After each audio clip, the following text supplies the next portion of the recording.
about Venrep as a whole, not specifically in the motor Holland, no. We know the one of Venrep as a whole as a culture, or work with them in gaming,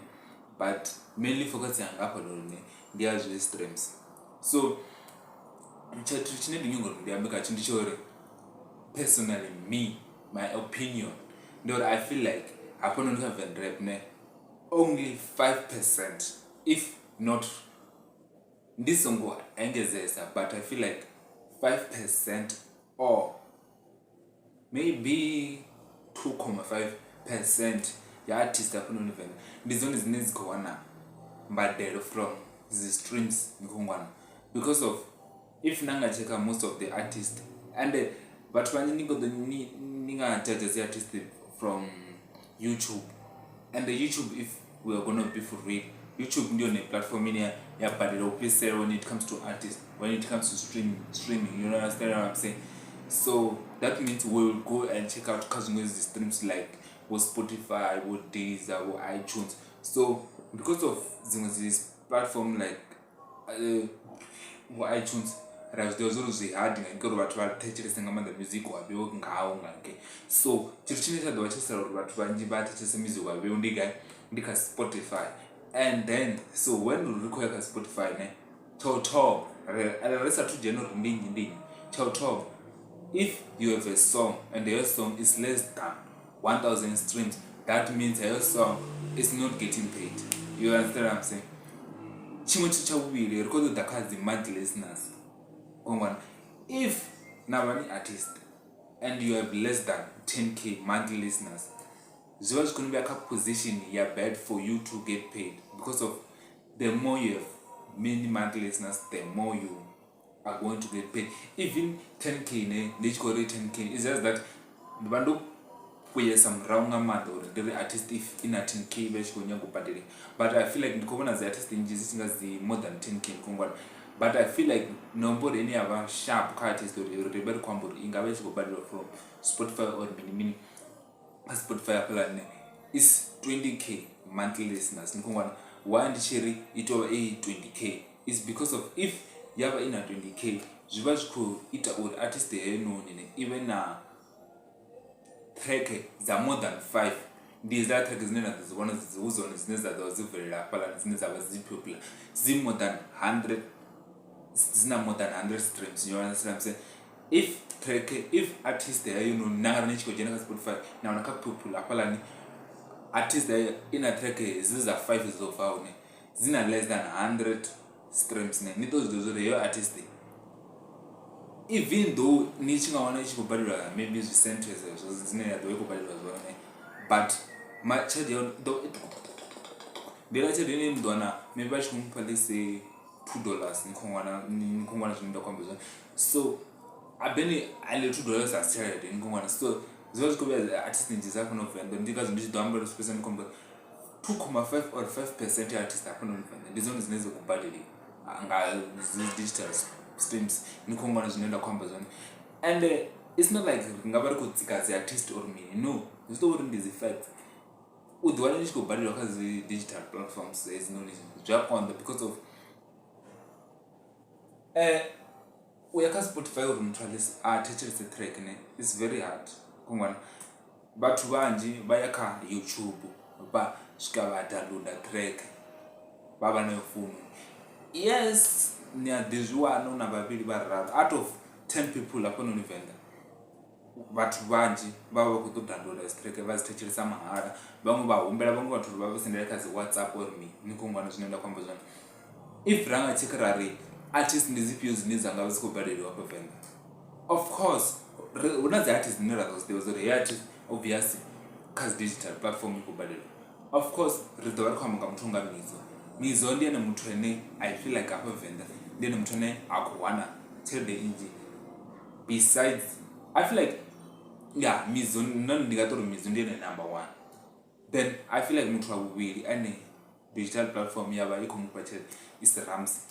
And the about river combat so why reaching number about to a the Unaba Mara, Baneva, just that about to a Bana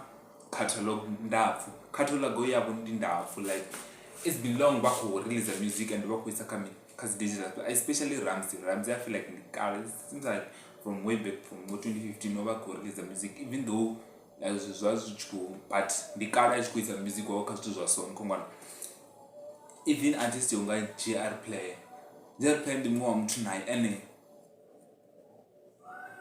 zwi daka zwi streams uko pusha blind. It's not like zingwe dzi artists ziṱukwana dzine even though ri si khou nyadza muthu uri nyi ndi muṱukwana nyi ndi muhulwane mara ri khou tou amba dzi facts zwo uri mini ndi muṅwe wa muthu ene like wa pusha blind. Artist ndi dzi khou vhulaiwa ngo sa pusha content yazo khongwana like at first uri why kana ni marketing strategy mara ri nga si ri ndi dzi buy kana u renga zwi streams mara a nga si renga khongwana mara ne dima ndi vhaṅwe vha vhathu vhane vha khou pusha blind. Then muṅwe muthu ane ndi nga amba ngaye is Android but Android ne na nga cheka ndi ola muthu ane una less monthly listeners kha ene muṅwe but catalog yawe is way big khongwana due to the fact ya uri ndi kale a tshi khou ntsha music a tshi khou wisa hanke and tshiṅwe tshithu tshe tsha booster music catalog ya uri vhe na tshileme ndi Venda EP na Heilani ya if mini Zion EP because of he was part of those shit, you understand what I'm saying? Ndi zwiṅwe zwa zwithu zwine zwi khou pusha uri mini abe na catalog khulwane ine ya ḓo fhedzisela ndi khou amba uri damani streams zwawe zwi nga vha a tshi khou badeliwa ni khongwana and muṅwe muthu ane nda pfha ungari nga vhe tshi mu badela ndi Asati definitely fethu u khou wana dzaka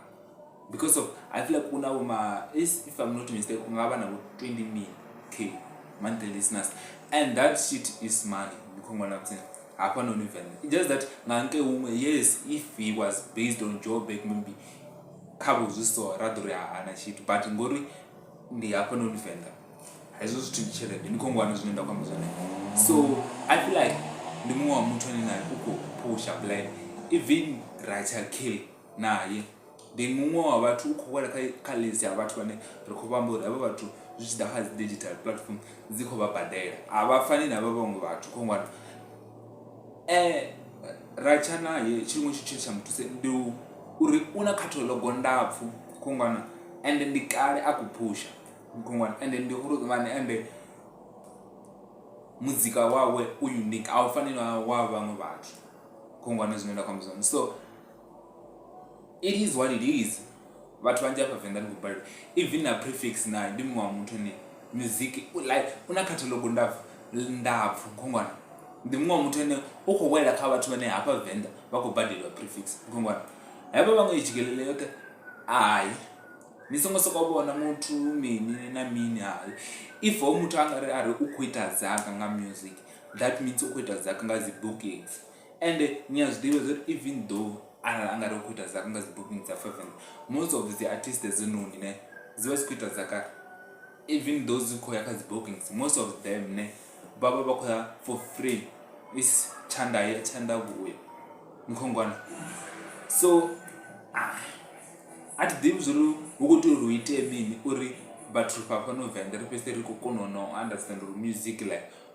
a si u downloadiwa music u thetshelesiwa nga ngomu foununi and na tshiṅwe tshithu tshine vhathu vha vha tshi pfhesesi if ni khou thetshelesa kha Spotify no badela hezwi pfhi mini ndi hangwa premium heiḽani maybe